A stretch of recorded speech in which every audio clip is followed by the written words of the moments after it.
now by Republican Congressman Tim Burchett of Tennessee on Capitol Hill. Congressman, given this breaking news, are you going to vote to oust Kevin McCarthy from his job? Well, really, I see it as two things.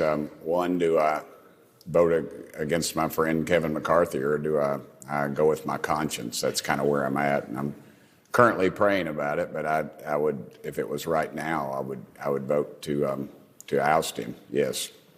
Okay, so if the vote was held right now, and of course it will have to be held in the next 2 days, do you foresee that changing, or are you a yes vote, do you believe, over the next 2 days to oust Kevin McCarthy? I don't really think I will, other than the phone calls that I'll get right after they see this broadcast. I suspect that, the pressure will be put on us. But, it's been pretty clear with me, ma'am, all along. As you know, I've talked about the fiscal responsibility, really have two jobs here.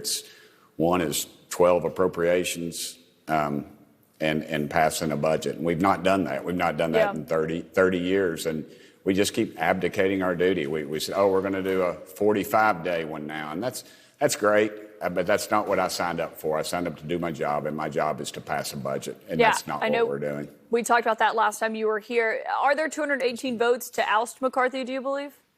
I don't know. I don't know if there's a half a dozen, but it's what I believe. I'm not really a barometer checker. I don't really care about all that. I'm just going to do what's right for me and the people of the district that I represent. And that seems to be the will of them. And it's obviously my will. I'm just disgusted about a system where we're supposed to be in meetings. And here it is. We got 45 days. And what are we doing? We had a nice dinner tonight. We started work at 6 o'clock. And I'll guarantee you, the people, good, hardworking people of Tennessee, and most of the people that are watching this, Democrats and Republicans, they're going to be up tomorrow morning at 5:30 or 6 o'clock working. You got single moms doing two jobs, teachers going to school, doctors, lawyers, firemen, everybody is, and yet Congress is not. On that note, the question, of course, is if he's ousted, who would replace Kevin McCarthy? Are there any names being floated that you've heard?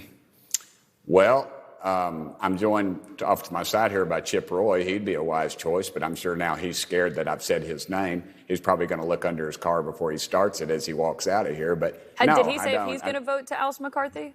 No, ma'am. No, he hasn't. I haven't asked anybody, honestly. I'm not polling people. I'm just going to do what's right for me. I think that's part of the problem with this town. We look to see what's going to pass instead of doing what our conscience tells us to do. That's why we're $33 trillion in debt, honestly.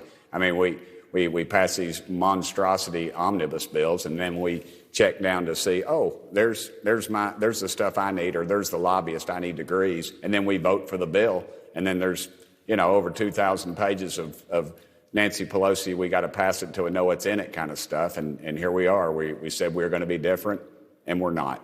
Yeah. All right, Congressman Tim Burchett, you just joined us at the last minute on this breaking news, so appreciate your time tonight. You are a yes to oust Kevin McCarthy. Thank you for joining me. Thank you, and I'm so glad they found that little girl. We all are, and certainly her family is as well. Thank you for that. Yes, ma'am.